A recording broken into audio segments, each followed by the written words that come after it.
శ్రవంతి, ఇందు ఇక్కడ ఏం చేస్తున్నారు?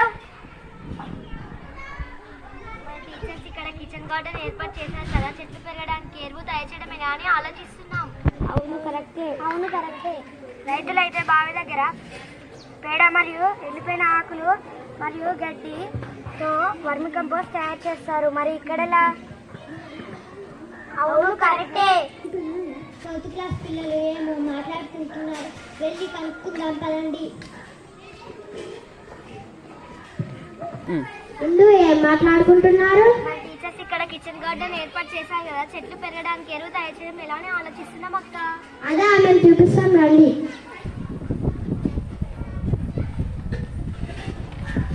ఇదేంటంట?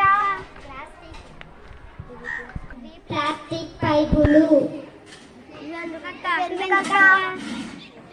దగ్గర గుర్తు తీసి వర్మి కంపోస్ట్ తయారు చేస్తారు. మరి ఇక్కడ అక్క? రైతులు బావి దగ్గర దొరికిన పేడతో అలాగే ఎండిపోయిన ఆకులు గడ్డితో వర్మి కంపోస్ట్ తయారు చేస్తారు. వాటికి అయితే ఎక్కువ స్థలం కావాలి, కానీ వీటికి కొంత స్థలమే కావాలి. మన స్కూల్స్ దగ్గర అలాగే ఇంటి దగ్గర స్థలం ఉండదు కదా, అప్పుడు మనం ఈ పైపులతో వర్మి కంపోస్ట్ తయారు చేసుకోవాలి. ముందుగా గుంత తవ్వుకోవాలి. గుంత తవ్వుకున్న తర్వాత పైపును చక్కగా దీంట్లో అమర్చుకోవాలి. తర్వాత ఈ పైపుకు రంధ్రాలు కొట్టుకోవాలి. తర్వాత ఇందులో ఎర్రమన్ను వేసి నీళ్లు జల్లాలి.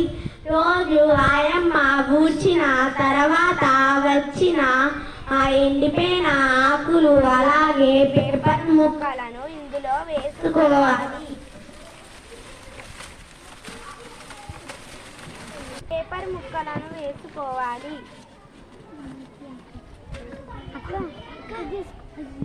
ఆయమ్మ కట్ చేసిన ఆకుకూరను కూడా ఇందులో వేయాలి.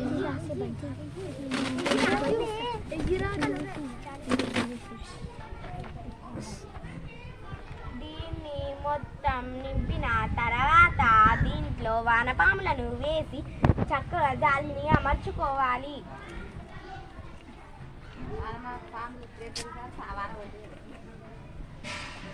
ఇలా అమర్చుకోవాలి. తర్వాత దీన్ని కూడా చక్కగా అమర్చుకున్న తర్వాత దీంట్లో కూడా అదే విధంగా ఆహార పదార్థాలు ఆకులను కూడా వేసుకోవాలి. దీంట్లో కూడా చక్కగా అమర్చుకొని దీంట్లో కూడా అలాగే ఆహార పదార్థాలను వేసుకోవాలి. ఇది పూర్తిగా నిండే వరకు ఇది 10 రోజులు, ఇది 10 రోజులు, ఇది 10 రోజులు, మొత్తం 30 రోజులు అవుతుంది. ఈ 30 రోజుల వరకు ఈ ఆహార పదార్థాలు పేపర్లు అలాగే ఎండిపోయిన ఆకులు వెళ్ళిపోయి మనకు మంచి వర్మి కంపోస్ట్ తయారవుతుంది. అప్పుడు మనం దీన్ని కిచెన్ గార్డెన్కి వాడుకోవచ్చు. Thank you. Hi everyone, we are from MPUPS Kottapalli School. Please watch our videos and like, share, subscribe. మరికొన్ని వీడియోస్ కోసం మమ్మల్ని ఫాలో చేయండి. Thank you.